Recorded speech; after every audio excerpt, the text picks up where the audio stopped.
Members, next week market क्या reversal कर सकता है? देखो बहुत सारी चीजें हम लोग डिस्कस करने वाले हैं, ठीक है। मार्केट में बहुत सारी अपडेट्स आई है जो आपके काम आ सकते हैं, और अगर वन शॉट में आंसर करूं तो मंडे को मार्केट में गैप डाउन दिखाई दे रहा है, 100 पॉइंट का गैप डाउन, यानी कि मंडे मार्केट 25,000 के आसपास ओपन होता हुआ दिखाई दे सकता है, ठीक है। और मैंने आपको कल ही एक वीडियो बनाया था और उसमें मैंने आपको कल ही बताया था कि अगर मार्केट को रेंज में रहना है तो मार्केट गैप डाउन ओपन होगा, ये मैंने आपको यहां पे क्लियर कट बताने की कोशिश की थी, और आप देखोगे 100 पॉइंट का गैप डाउन दिखाई दे रहा है, ठीक है। तो देखो हमेशा मैं बोलता हूं मेरे वीडियो सुना करें, आपको काफी चीजें समझ में आएगी, ओके। अब पॉइंट क्या आ जाता है, देखो पहले हम लोग नेक्स्ट वीक प्रॉपर्ली डिस्कस कर लेते हैं, ठीक है। एफआई ने खरीदारी की लेकिन डीआई ने वीक वाली मोड स्टार्ट कर दिया, तो ये थोड़ा सा नेगेटिव है, लेकिन कोई परेशानी नहीं है क्योंकि एफआई अभी भी पॉजिटिव मोड में दिखाई दे रहे हैं, ठीक है। अब परेशानी मोड ध्यान से सुनो, अब नेक्स्ट वीक में परेशानी का मोड पता है क्या है? सबसे पहले परेशानी का मोड, एसेंचर के जो रिजल्ट आए हैं, ठीक है, वो अनुमान से बेटर थे लेकिन स्टॉक 7% क्रैश हुआ है, ठीक है। आप यहां पे फोकस कर सकते हैं। मैं अगर यहाँ पे स्टॉक का चार्ट देखता हूं यहाँ पे सी, तो स्टॉक मुझे गैप डाउन दिखाई देता है, ठीक है। मैं थोड़ा सा रिफ्रेश कर लेता हूं, जस्ट अ सेकेंड। देखो यहाँ पे, ठीक है, स्टॉक 6.5-7% गैप डाउन ओपन दिखाई दे रहा है और नीचे भी जाने की कोशिश की थी, तो इसकी वजह से हमारे जो आईटी स्टॉक्स है वो प्रॉफिट बुकिंग कर सकते हैं। अब मान लो आईटी स्टॉक का सपोर्ट ना मिलेगा तो डेफिनेटली निफ्टी ऊपर नहीं जाएगा, ठीक है। तो ये एक सबसे नेगेटिव पॉइंट है जो आपको फोकस करना चाहिए, जिसकी वजह से आईटी स्टॉक्स में थोड़ी बहुत प्रॉफिट बुकिंग आपको मंडे दिखाई दे सकती है, ठीक है। इसके अलावा भी अगर आप बात करने जाए तो यहाँ पे एनएससी का आईपीओ रेगुलेटरी से क्लियर हो चुका है, यानी कि कभी भी एनएससी का आईपीओ आ सकता है।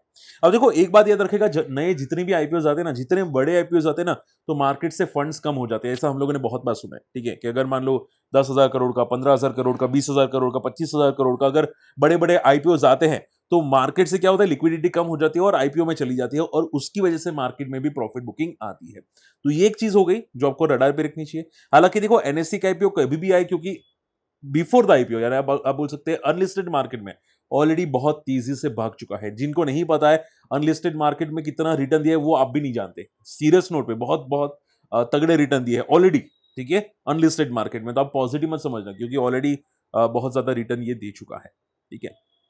इसके अलावा देखो, इजराइल ईरान की वार अभी भी चल रही है, ठीक है, अभी वहां पे कुछ खत्म नहीं हुआ। उल्टा आप यहां पे देखो सी क्या किया है, इजराइल का एयर स्ट्राइक हिट होता हुआ दिखाई दिया, न्यूक्लियर फैसिलिटी को डिस्ट्रॉय होता हुआ दिखाई दिया, ठीक है।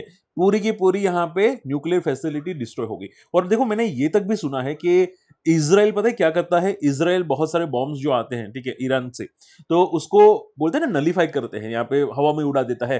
तो ये जितने भी हवा में उड़ाता है ना, ठीक है, तो पर डे का उनका कॉस्ट करीब करीब 5 से 8 हजार करोड़ तक जाता है। कितना?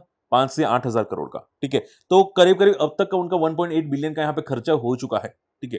तो सोचो कि भाई उनको और भी ये प्रोडक्ट चाहिए होंगे, तो या तो रशिया से लेगा, या फिर इंडिया से लेगा, या तो यूएस से लेगा, ठीक है। तो ये चीजें भी आपको ध्यान में रखनी चाहिए। और वार अभी भी चल रही है, तो मार्केट में पॉजिटिविटी अभी नहीं दिखाई दे रही।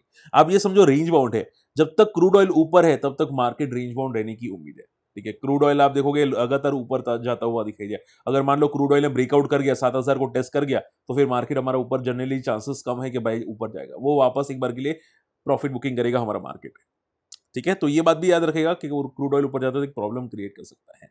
इसके अलावा देखो टैक्सेस का डेटा आया है, ठीक है। आप देखोगे एडवांस टैक्स ही स्लो डाउन हुआ है, कॉर्पोरेट एडवांस टैक्स वो यहाँ पे बढ़ता हुआ दिखाई दिया, लेकिन बाकी का जो टैक्स है वो फॉल करता हुआ दिखाई दिया। Net direct tax collections fall करता हुआ दिखाई दिया, ठीक है। तो थोड़ा सा चीजें नेगेटिव हुई है, और ये भी थोड़ा सा मार्केट को सेलिंग प्रेशर में लेके आ सकते हैं, ओके। तो शॉर्ट एंड सिंपल में कुछ डेटा है नेगेटिव जो मार्केट को नीचे लेके आने की कोशिश कर सकते हैं, ठीक है। ओके, अब देखो नेक्स्ट वीक में इवेंट कौन कौन सी है। सबसे पहला India manufacturing PMI data.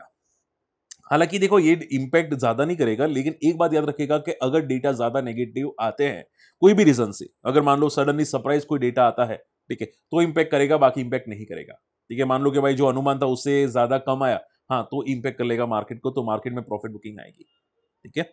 Okay, अब देखो नया आईपीओ आ रहा है, एचडीएफसी बैंक का फाइनेंशियल सर्विस का आईपीओ, यानी कि एनबीएफसी कंपनी है। और अगर मैं वन शॉट में आंसर करूं तो इसका ग्रे मार्केट प्रीमियम नहीं है बिल्कुल भी। आप देखोगे सिर्फ 11% का है, हालांकि डिस्काउंट प्राइस पे आ रहा है, 68% discount from the unlisted market, still ये सस्ता आ रहा है, ठीक है। तो हमेशा बोलता हूं देखो अनलिस्टेड मार्केट में सभी अच्छे नहीं होते। इसने देखो 68% का डिस्काउंट दे दिया, सोचो 68% का, ठीक है। रिकवरी में साल पता नहीं कितने साल निकल जाएंगे। तो हमेशा याद रखो कि ये चीजें भी नेगेटिव होती है, ठीक है। अनलिस्टेड मार्केट में हर बंदा पॉजिटिव नहीं होता। हमेशा याद रखो अनलिस्टेड मार्केट में जाना है ना, ठीक है, तो ऐसी कंपनी चूज करो जो पोटेंशियल ज्यादा रखती है। छोटी कंपनी लेकिन पोटेंशियल ज्यादा रखती है, ठीक है, ऐसी कंपनी चूज करो। बड़ी कंपनी चूज करोगे तो उसमें पैनिक रिएक्शंस हो सकते हैं, ठीक है, ये याद रखिएगा। और मैं इसका ऐसा, तो अगर आप बोले तो मैं डिटेल वीडियो लाऊंगा, आप कमेंट कीजिएगा कि सर मुझे एचडीएफसी बैंक का फाइनेंशियल सर्विस का आईपीओ का मुझे डिटेल चाहिए, तो वो मैं डिटेल आपको लाने की कोशिश करूंगा, ठीक है। ओके, यूएस के इनिशियल जॉबलेस क्लेम्स गुरुवार को आने वाले हैं, और ईसीबी की जनरल मीटिंग यानी कि यूरोपियन सेंट्रल बैंक, यूरोप की मीटिंग होने वाले हैं, वो लोग रेट कट करने वाले हैं। तो यूएस के अलावा सभी लोग रेट कट करने वाले हैं, ठीक है, यूएस नहीं करने वाला। और यूएस के इनिशियल जॉबलेस क्लेम्स शायद थोड़ा बहुत मार्केट में ट्रिगर ला सकते हैं, क्योंकि US market Indian market sideways है, ठीक है। तो हमारा मार्केट और यूएस मार्केट का ट्रिगर इवेंट शायद ये ला सकता है हमारा। आप देखोगे यूएस मार्केट भी काफी तक साइडवेज है। मैं अगर डेली चार्ट की बात करूं या मंथली चार्ट की बात करूं, ये साइडवेज है, देखो यहाँ पे साइडवेज है, ठीक है। तो हो सकता है कि प्रॉफिट बुकिंग आए या फिर मोमेंटम आए, बिकॉज मार्केट साइडवेज से काफी टाइम से, ठीक है। तो एक मोमेंटम आपको आती हुई दिखाई दे सकती है। चलिए, last not the least, Vanguard group ने यहाँ पे स्टेक ऐड किया है विशाल मेगा मार्ट के अंदर। अब देखो, वेनगार्ड ग्रुप ने अच्छा स्टेक लिया है। आप बोले कि सर ये तो पॉजिटिव है ना, क्योंकि आपका बिग बुल पैटर्न जनरली उसमें black rock and Vanguard group होता है।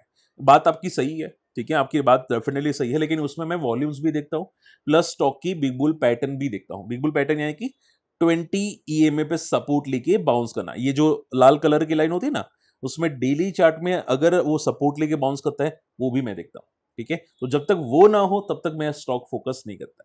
इसके अलावा प्रमोटर ने यहाँ पे 10% का स्टिक बेचा था, लेकिन वेनगार्ड ग्रुप ने 1% का ही स्टिक बाय किया है। तो ये ज्यादा पॉजिटिव अभी के लिए नहीं बोल सकते। तो देखो, कंपनी पॉजिटिव है, नो डाउट, कंपनी अच्छी है, नो डाउट अच्छी है, पॉजिटिव है, लेकिन अभी शॉर्ट टर्म के लिए कोई पॉजिटिव नहीं है, क्योंकि मार्केट अगर गिरेगा यहां से तो सभी के सभी कंपनी को डूबेगा, ठीक है, सभी के सभी स्टॉक फॉल कर सकते हैं। बात समझ में, ठीक है। तो थोड़ा रिलैक्स रहो, मार्केट अभी इतना भी पॉजिटिव नहीं है। मार्केट का क्लियर ब्रेकआउट 25,200 के ऊपर आ सकता है, देखते हैं यहाँ पे कि क्या वो करता है कि नहीं करता नेक्स्ट वीक में। अगर कर लेता है तो फिर मार्केट पॉजिटिव चला जाएगा, ठीक है। तो शॉर्ट एंड सिंबल में सर नेक्स्ट वीक की रेंज क्या रहेगी, तो आप ये समझो नेक्स्ट वीक में, सी करंट वीक की रेंज प्योरली रेंज बाउंड थी, 4 वीक से मार्केट या 6 वीक से मार्केट रेंज बाउंड है। तो ये रेंज तोड़ेगा कौन सी डायरेक्शन में, वो हम लोग देखने वाले हैं, ठीक है। रेंज शॉर्ट एंड सिंपल में कितनी है रेंज, देखो यहाँ पे सी, शॉर्ट एंड सिंपल में रेंज कितनी है, अप्रोक्सीमेटली यहां, ठीक है, 24,400 से लेके 25,200 की रेंज है, ठीक है। तो देखते हैं यहाँ पे नेक्स्ट वीक में क्या मार्केट 24,400 ब्रेक करता है या 25,200। अभी के लिए बस इतनी ही रेंज है, ठीक है। अगर मान लो 25,200 के ऊपर क्लोजिंग दी तो फिर 25,400 25,600 तक मार्केट जाएगा, लेकिन अगर वो नहीं टूटा तो फिर मार्केट यहाँ पे 24,700 एंड 24,600 तक नेक्स्ट वीक में दिखाई दे सकता है, ठीक है। तो ये बात याद रखिएगा। और हाँ, मार्केट मंथ खत्म होने वाला है, तो हो सकता है नेक्स्ट मंथ में प्रॉफिट बुकिंग है, जो मैं आपको पहले ही बता रहा था कि हो सकता है नेक्स्ट मंथ की स्टार्टिंग में प्रॉफिट बुकिंग आए, ठीक है। तो कॉशियस रहेगा, मार्केट में स्टिल प्रॉफिट बुकिंग मोड है, इसको पॉजिटिव मत समझिएगा। पॉजिटिव तभी होगा जब 25,200 के ऊपर क्लोजिंग देगा, जब तक नहीं देगा तब तक नेगेटिव है। और अगर मार्केट गिरना स्टार्ट किया तो आपके मिड कैप्स सबसे तगड़े गिरेंगे, और अगर गिरते हैं तो आपके मिड कैप्स 54,000 या 54,600 के आसपास आपको दिखाई दे सकते हैं, ठीक है। और अगर इतना गिरता है तो आई एम श्योर आप पता है कि आपके स्टॉक कितने गिरेंगे, ठीक है। चलिए, तो आई होप आज का वीडियो समझ में आया। स्टिल कोई डाउट होते कमेंट कीजिएगा। एंड हाँ, आज लाइव आ जाइएगा 9:15 के आसपास, अगर पॉसिबल है। अगर कुछ चेंजेस हो तो मैं अपडेट कर दूंगा। तो मैं आपको, अब मैं जो हेजिंग का मैंने चेंजेस किया था पोजीशन को, ठीक है, सेट करने के लिए, वो मैं आपको बता दूंगा। तो डेफिनेटली आप आ सकते हैं, ठीक है। मिलते अगले वीडियो में, तब तक के लिए गुड बाय, जय हिंद।